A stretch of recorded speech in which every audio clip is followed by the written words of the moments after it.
ఒక సత్యాన్ని మీతో చెప్పాలని ఆశపడుతున్నాను.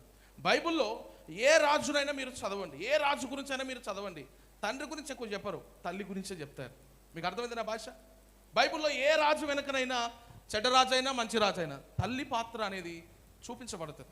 ఈరోజు ప్రశ్న ఏంటంటే, మళ్ళీ చెప్తున్నాను ప్రియమైన బిడ్డలారా, భర్త ఉన్నా లేకపోయినా, భర్త ఒకవేళ ఉన్నా ప్రవర్తన సరిగ్గా లేకపోయినా, మంచివాడైనా చెడ్డవాడైనా, భార్య మంచిదైనా చెడ్డదైనా, మనం కలిగి ఉండాల్సింది ప్రియమైన బిడ్డలారా, దేవుని యందు భక్తి ప్రార్థన మనం కలిగి ఉంటే ప్రియమైన బిడ్డలారా, ఒక కుటుంబానికి మంచి విధానాన్ని, ఒక మంచి కుటుంబ పరిపాలన మనం చేసుకోవడానికి అద్భుతంగా ఉంటుంది. అందుకే ప్రియమైన బిడ్డలారా, సామెతల గ్రంథం 22వ అధ్యాయం 6వ వచనంలో బైబిల్ ఒక మాట చెప్పబడుతుంది.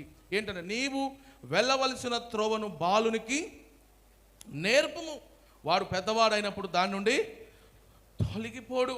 చిన్న వయసులోనే హిజ్కియాకు తల్లి నేర్పింది, రాజు అయ్యాడు. అందుకే ప్రియమైన దేవుని బిడ్డలారా, ప్రియమైన తల్లులారా, ప్రియమైన తండ్రులారా, దేవుని బిడ్డలారా, మనము మన బిడ్డల కోసం, మన కుటుంబం కోసం కార్చే ప్రతి కన్నీటి చుక్కను దేవుడు ప్రియమైన దేవుని బిడ్డలారా ఆలకిస్తాడు. వృధాగా కన్నీళ్ళు కార్చకండి. ఎక్కడ మీ కన్నీరు చాలా అమూల్యంగా ఉండాలి, చాలా అమూల్యంగా ఉండాలి. ఎంత గొప్పగా ఉండాలంటే ప్రియమైన దేవుని బిడ్డలారా, ఆ కుటుంబాలను పైకి లేపే అంతగా ఉండాలి.